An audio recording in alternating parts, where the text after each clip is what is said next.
It is a convenience store neighbors call a magnet for crime. Tonight, we're digging deeper into the problems plaguing this quick trip at Gravois and Chippewa in St. Louis. It is where someone shot and killed a person early Monday morning. St. Louis City Police tell us they have responded to dozens of calls there since the start of the year.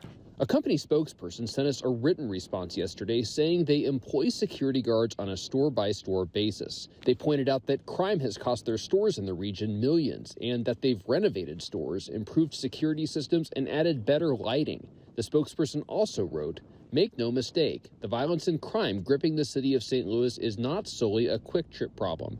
This is a symptom of a much larger issue around the deprioritization of public safety in recent years." Well, Quick Trip says they've also made a lot of contributions to the St. Louis Police Foundation over the last. What kinds of licenses or certifications the security guards at this store carry. And police are investigating a deadly shooting on the west side. This happened in an apartment complex on Micron Drive near Culebra just before 4 a.m. Police say a man shot at another man who was trying to steal his car. The would-be thief ran from the vehicle but collapsed nearby and died. They say the shooter is the victim in this case and he was defending his property. No word yet on if he will face any charges. Crime scene tape surrounded the apartment building as officers worked the scene. Police say a man tried to break into the apartment of an Atlanta police officer. They say the officer, who was at home and off duty at the time, grabbed a gun and fired toward the man. The suspect was not hit, but police say he suffered non-life-threatening injuries after falling from the three-story building. The names of the suspect and the officer have not been released. Just after 5 o'clock in the morning here on Forest Avenue, police were called after a confrontation between a homeowner and a would-be thief turned violent. As I confront him about my generator, he goes into his pockets like he's about to pull a weapon, and I shoot him in the leg to make him stop. Alfred Burdine had to have his home and garage doors repaired after they were damaged during the overnight break-in. Alfred admits he didn't want to shoot the victim, but felt he had to defend himself and his property. He just wishes the city would do a better job helping fix the root causes of violence. In tonight's crime report, the NOPD is investigating an armed robbery on Bourbon Street near Governor Nichols early this morning. Detectives say a man approached a group of 4 people and threatened them with a gun, but someone in the group got the gun away from the robber, pointed it at him, and he ran.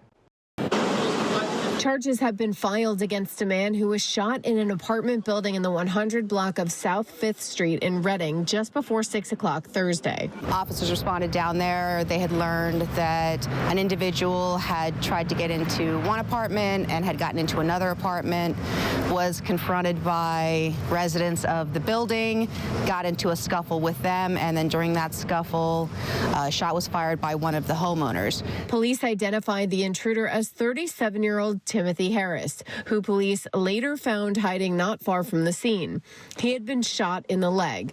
Officers say Harris was under the influence of some type of narcotics and other substances. The person who fired the gun is not facing any charges. Police say that person was legally able to possess the gun and it was registered. Officials determined the person was acting in self-defense. Breaking overnight, deputies say a man broke into his ex-wife's apartment before being shot and killed. Deputies say the person who shot him then took off before they got there. Investigators also confirmed 2 children were inside of that apartment on Blue Ash in North Harris County at the time.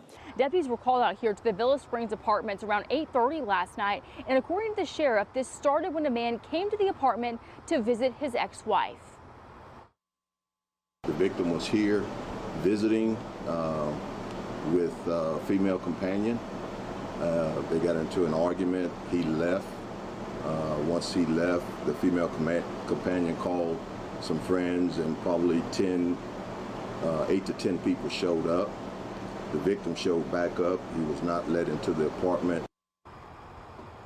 Yeah, and that's when things took a turn. Authorities say the man eventually forced himself into the apartment and one of the people inside shot and killed him. The shooter took off and right now they don't know where he is. So authorities are working this morning to find out more from the people who were at the apartment, who saw what happened, and are hopefully going to be able to track this guy down. This was the scene Monday morning shortly after 2 a.m. where San Antonio police responded to a fatal shooting. Investigators say a 26-year-old man heard glass break from the parking lot. That man found the suspect, believed to be between the age of 18 to 25, sitting inside of his car. SAPD confirmed the suspect was breaking into cars.